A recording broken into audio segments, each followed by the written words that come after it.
how company restructures actually work. After the last video, I know exactly what a lot of you are thinking. You're thinking, okay, clearly I shouldn't have done what that guy did. But what does doing it properly actually look like? And this is where people get themselves into trouble because they want a shortcut, they want a diagram, they want a 3-step process they can screenshot. This is not that. What I'm going to talk through now is the checklist we run internally before we touch any restructure. And I'm being really, really clear about that. Before, not during, not after it's already half blown up.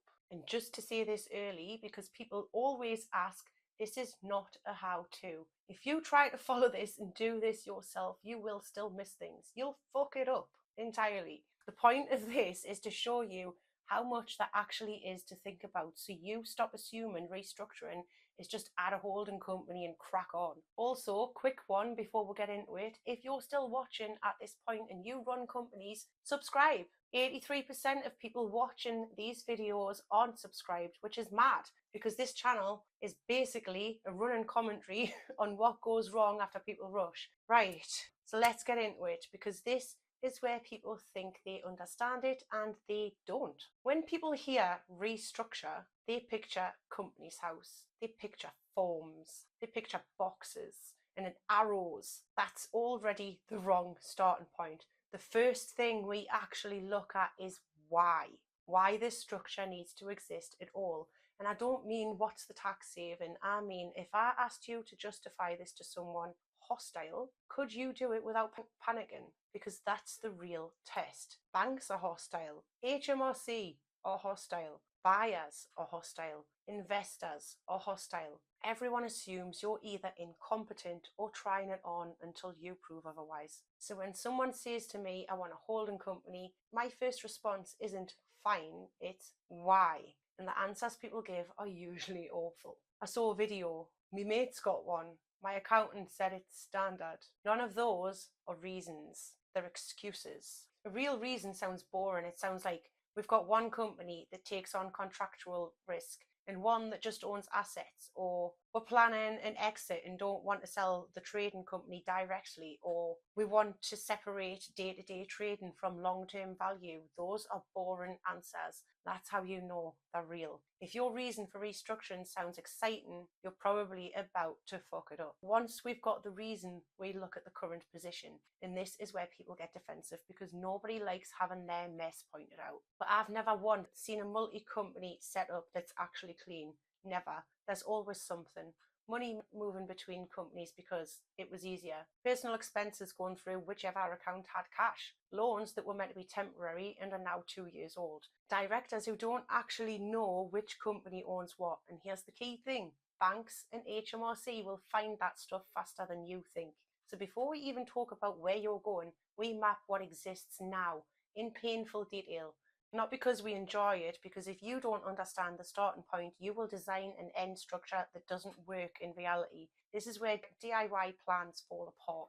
People design the future based on what they wish the present looked like. It doesn't. Once we've done that, then we talk about the end structure. And again, people rush this. They say, I'll have a holding company and everything will sit under that. Okay, walk me through it. Who owns the holding company? What percentage? What happens if someone dies? What happens if someone leaves?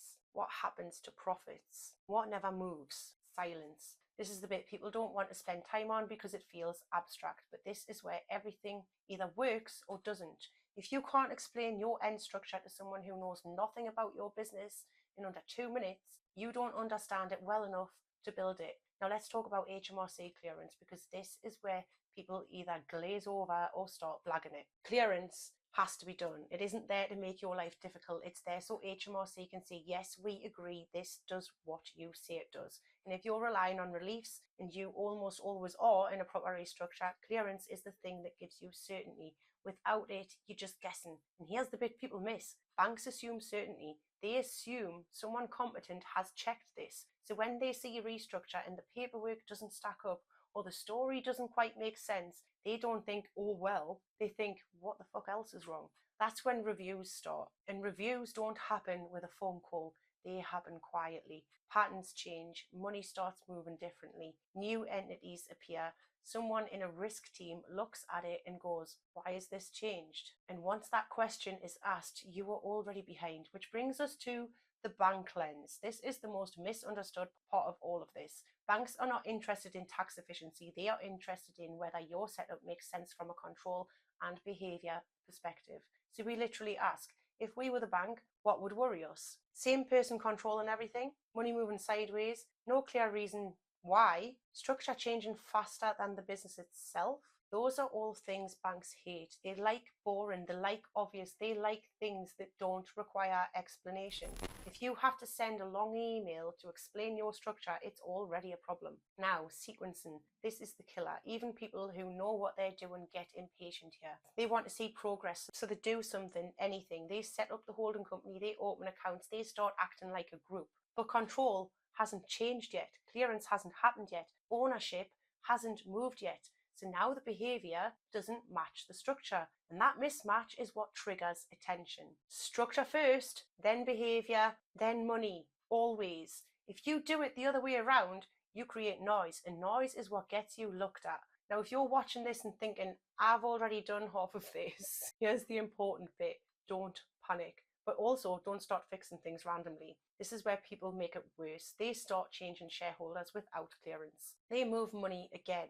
They open new accounts thinking it'll help. All they do is leave a bigger trail. This is the point where getting help actually saves money, because every wrong move from here compounds the problem. If you're sitting here thinking this sounds familiar, don't just keep guessing. Book a call with the team. The link is in the description below. Right, back to the video. This is the bit I really want you to pay attention to. This checklist isn't clever, it's not advanced, it's not secret, it's careful. And careful is what keeps banks calm, HMRC uninterested, and your life quiet. In the next video, I'm going to show you the one point people still ignore even after all of this. And yes, it's the one that causes the biggest mess. That's it for this video anyway. Thank you for watching. Don't forget to subscribe, please.